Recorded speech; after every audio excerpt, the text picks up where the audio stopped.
आज से करीब 200 वर्ष पूर्व जापान के दो राज्यों में युद्ध छिड़ गया। अपनी सेना की हार के बारे में सोचकर छोटे राज के सेनापति ने युद्ध में जाने से इनकार कर दिया। अब सम्राट परेशान होकर राज के बाहर रह रहे एक फकीर के पास पहुंचे और उनसे फौज के साथ युद्ध में जाने की प्रार्थना की। फकीर तो मान गए, किंतु फौज निराश हो गई।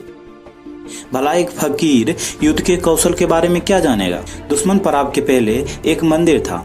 फकीर ने अपनी सेना के साथ ईश्वर का आशीर्वाद लिया और एक सिक्का उछाला।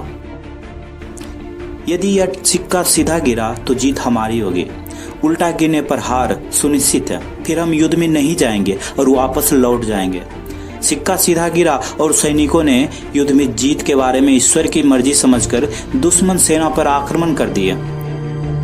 अब दुश्मन राज बुरी तरह से परास्त हो गया। फकीर अपनी फौज के साथ उसी मंदिर में फिर भगवान का आशीर्वाद लेने पहुंचा। फकीर ने कहा, इससे पहले कि तुम ईश्वर का धन्यवाद करो, इस सिक्के को गौर से देखो। यह सिक्का दोनों तरफ से सीधा है, यह उल्टा गिर ही नहीं सकता है। तुम जीत की आशा से भरे हुए थे, इसलिए जीत गए। दरअसल जीवन की बड़ी से बड़ी कामयाबियां इस बात पर निर्भर नहीं करती है हमें कितनी क्षमता है।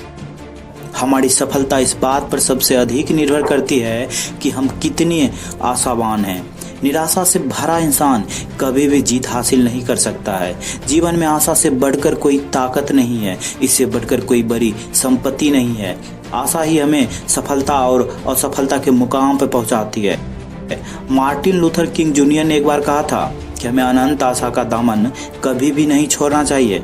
मन में हमेशा आशा को इस बात की लौ जलाए रखना चाहिए कि सुरंग चाहे कितनी ही लंबी क्यों ना हो, उसके पार रोशनी का संसार हमारा बेसब्री से इंतजार कर रहा होता है।